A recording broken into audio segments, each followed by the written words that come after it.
do all things through Him who strengthens me. Yes. Mga minamahal na mga kapatid,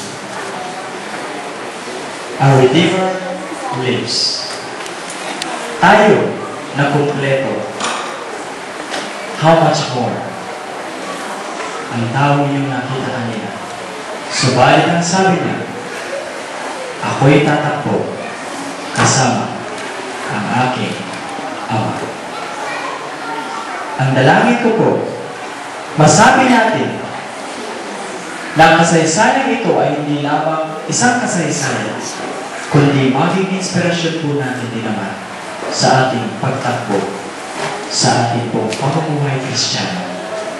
Ang dalangin ko po, masabi natin that there is hope and there is life because my Redeemer lives. Mayroong pag-asa at buhay sapagkat buhay ang ating dakilang Diyos at ang ating mahal na Diyos. Pagpalain po tayo sa